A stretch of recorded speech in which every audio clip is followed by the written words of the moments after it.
Okay, welcome to Dictate Boxing. What a performance from Shakur Stevenson against Teofimo Lopez, of course, at Madison Square Garden, New York City. The biggest fight of 2026 so far, and rightly so. Two of the biggest names in boxing, two of the very best fighters in the sport of boxing, and Shakur Stevenson proved that he might actually be number one in pound-for-pound boxing. But we'll get into the main fight in a minute. First, let's talk about some of the other fights that were on the card. Jarrell Miller. What was going on with that? I'm not even gonna lie, I actually missed that because I've nodded off like an hour and a half after the Josh Kelly fight. It turned on the TV and all I saw was just replays of that. Went on my phone and it was Sky Nicholson with his fucking hair on the top of her head. And I saw his post-fight interview and he tried to say he was at his mum's house, had a shower, put bleach in his hair and his hair fell out. I mean, who's he trying to fool?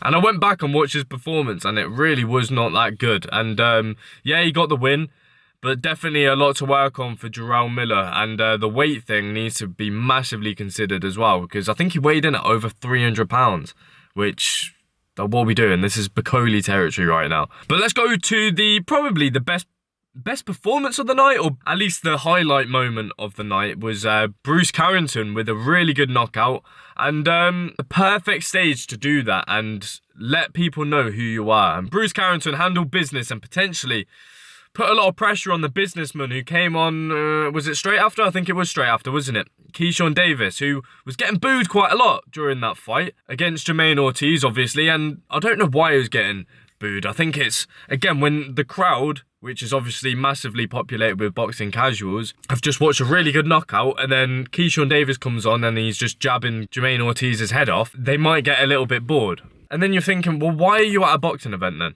Because I thought it was a really, really good performance from Keyshawn Davis. Eventually got the stoppage in round 12. Obviously dropped him with a body shot in round 11 with a lot of spite in that body shot as well. And Jermaine Ortiz showed a lot of heart.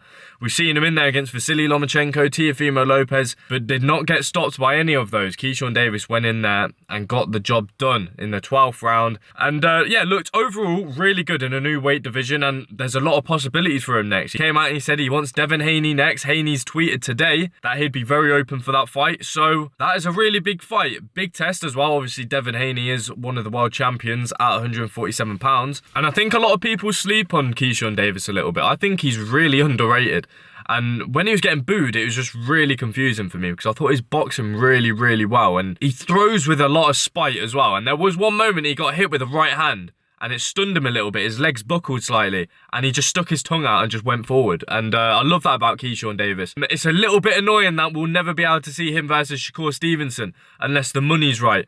And I don't think the money's ever going to be right because it's not like them two are going to attract loads of numbers, are they? Not at the moment anyway. So, yeah, a little bit annoying that we're not going to be able to see that. And so a fight between Devin and Keyshawn, I'm definitely all up for that. But let's get into the main event of the night.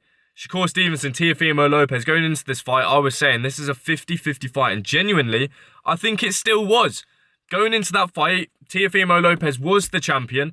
Teofimo Lopez has been in there with the likes of Vasily Lomachenko, Josh Taylor, two very, very good southpaws, two of the very best southpaws at that time. And for Teofimo Lopez to go in there and beat Vasily Lomachenko in the way he done, you know, the narrative going into this fight against Shakur Stevenson was, okay, he's been in there against the very best. So if anybody's going to cause a problem for Shakur Stevenson, Teofimo Lopez is most poised to do so. And he did not lay a glove on him. But that performance was masterful. Absolute perfection. And I believe if we were to ever watch Picasso paint right in front of our eyes, it would have been very similar to that. I mean, that was a pure and perfect demonstration of the sweet science. And anybody saying that that was running, like, I don't want to be one of those who just tries to sound edgy and try to overly gas up boxing performances. I mean, we can go back to Edwin De Los Santos against Shakur. That was just boring, okay? It was. And it was underwhelming from Shakur. This is not that.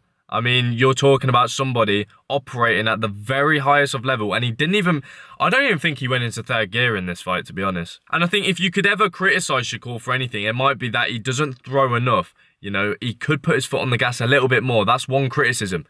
But I don't think he needs to. In this fight, he certainly didn't need to. I think if he wanted to, he really could have. But he knew after round one, he had Tio's number. I mean, he went back to his corner and he literally said to his coach, I'm much stronger than him. He said he knew straight away, and you could see the frustration from Teofimo Lopez, and you heard the difference in what was being said in each corner after that first round. Lopez Sr. went straight to his son and said, "Where's your power?" I mean, let's not dive too deep into his dad and the advice he was trying to give him. That is a big problem for Teofimo Lopez. And I think he should have noticed that a while ago when a lot of people were saying he is not good to be around Teo if he wants to go to the very top. And it sounds really harsh, and they clearly have a really good relationship. But if you want to fight somebody so good like Shakur Stevenson, the advice that was coming from his dad in the corner was nowhere near good enough. And then you went and heard on the flip side, the advice that Shakur was getting given, bearing in mind he was in control, and it was a completely different flip of the coin, like completely different. And yeah, literally after that first round, Teofimo Lopez knew. I mean, I think you could see the frustration in his face. I mean, by the end of the fight, Shakur looked like he didn't even break a sweat. Whereas Teo was dripping everywhere, obviously bruising and swelling. And yeah, he knew. As soon as that final bell went and Shakur was on the rope celebrating, you know when a fighter tries celebrate just to make out that they feel like they've won the fight? His was so half-hearted that he just knew. And it was nearly a shutout. I mean, it basically was a shutout. If it weren't for Shakur taking a round off and eating 2 body shots, then it would have been a complete clean sweep. And it really could have been. And again, I'll go back to it. If Shakur wanted to go into third gear and let his hands go, he could have. I've said before, Shakur's got the very best punch accuracy in boxing. And I think if he really wanted to let his hands go, he could have. And it could have been a lot worse. He probably could have stopped him if he wanted to.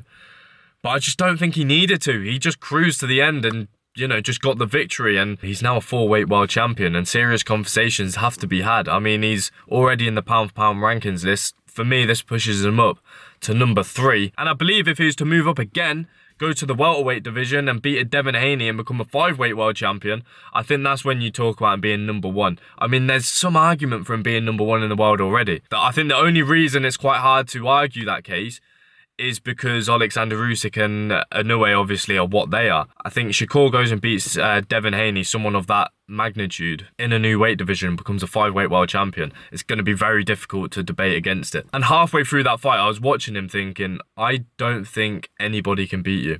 I don't think there's a man alive that can beat him unless he really pushes to the ceiling in terms of weight and gets to, say, 154 pounds. You know, I would look at Boots, Virgil, Fundora. I think these guys are a bit too big. I even think at 147 pounds, you know, he called Conor Benn into the ring. I'm a massive Conor Benn fan. And he might actually cause some problems for Shakur because he would actually put his foot on the gas and he'd take the risks. And I think Conor Benn would be willing to eat a few licks just to land some himself. But I also think there's levels. I'll go back to it. I tweeted it at the time. We saw levels personified in boxing. In that fight against Teofimo Lopez, you know, when you get to the very top, there's still a gap. And you see the gap between someone that's going to go on and be a great and someone that's world-class, elite right now in this era. And when you look at a Shakur, you can't help but feel like he's going to end up finishing his career sitting in the same group as Terence Crawford, Floyd Mayweather, Andre Ward as an unbeaten.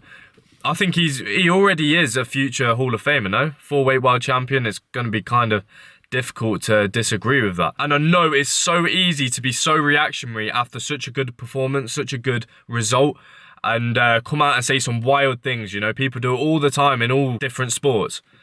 But I think this is the closest thing we've seen to Floyd Mayweather since Floyd Mayweather himself. No? Am I wrong?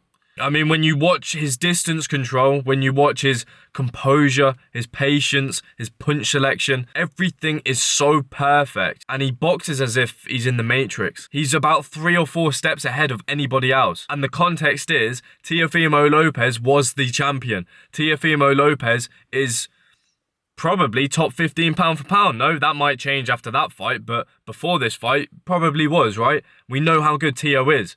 And he went in there very prepared. He had no media in his camp during the build-up, so he took it completely and utterly serious. But he went in there and got completely schooled. You know, Shakur spent half the fight smiling at him. Like, he looked like he found it so easy. And he said afterwards, Teo was so slow. Teo's not slow. Going into the fight, I said the hand speed that Teo has got is very good. Problem is, when you got somebody that's so locked in, and so his boxing IQ is so high, he will make fighters look so slow. And a boxer like a Teo or anyone, they're going to be second guessing every punch that they throw because they know that they're not going to be able to hit Shakur. And this was my problem with Teo in this fight. He was headhunting too much. You're not going to land on Shakur. You know, we've seen that in every fight he's had pretty much. So he had to work the body and he didn't. He weren't pinning down the body apart from one round when Shakur had the round off. And he had, you know, that was the round he won. You just can't be going into a fight against Shakur Stevenson, the best defensive boxer on the planet, and trying to headhunt because it's just not going to work. And yeah, we go back to it. Excellent, like unbelievable performance from Shakur Stevenson. And I really hope people now give him his flowers. You know, I've been saying for the past 2-3 years when he was at lightweight, him versus Gervonta, I understand the loving that Gervonta gets or got. Obviously, things have changed now because of the circumstances. The overpraise that Tank would get in comparison to the overhate that Shakur would get was purely based off entertainment factors. And that was it. Because I don't understand how you could watch that performance and sit there and say Gervonta Tank Davis would have an answer for it. Am I wrong? And even if you disagree with me, that's fine. You can disagree with what I'm saying and disagree with what my thought is. Again, this is all very theoretical because we've not seen it. But don't listen to what I'm saying. Go and look at Gervonta. Why is he not fought him then? Why does he get angry when the media ask him about Shakur Stevenson? Your answer's there. If Gervonta don't believe in himself to beat Shakur Stevenson, then why is everyone else believing in Gervonta to do it? And by the way, I think a lot of people have changed their minds now, and fair enough if you have. If you're one of those who was high on Tank and saying he would smash up Shakur, and you've now come round and realised, okay, maybe I was a little bit over the top with Tank, and maybe underrated Shakur a bit too much, and you've come around and changed your mind, that's fine. You're not a flip-flop for changing your mind. And so I mentioned his name. It's kind of a bit of a delicate situation and subject to talk about when it comes to Tank right now. But we do have to have the discussion, right? Because there's talk about him moving up to 147 pounds. He could stay at the current weight division, unify a couple titles, or he could go back down and have a super fight. In my opinion, the biggest fight in boxing against Gervonta Tank Davis. It's Tank game. Does he want it? Will he take it? I don't know. The money would be there surely now. Shakur's now arrived on that wild stage in terms of notability. I mean, he just sold out Madison Square Garden and put on a great performance. A great performance. So I think that fight is possible to make. And I think Shakur would do it as well. I think Shakur's had enough of talking about fighting Tank now because he knows that Tank's just not won in that fight. But I think if that offer came across Shakur's table, I think he's taking it. I think he'd take it ahead of Conor Benn. And we know how much he wants to fight Conor Benn. And so, yeah, I think a lot of props need to start going to Shakur Stevenson now. And I think he deserves the respect now. I think people have now realised how good he is.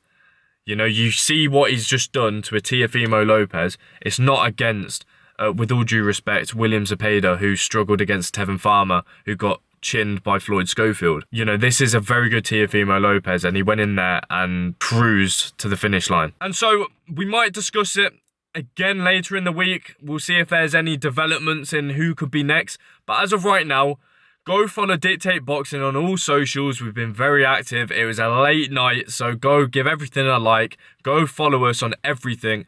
Go like this video. Subscribe to Dictate Boxing. There's going to be a lot of content coming out, and we will speak very soon.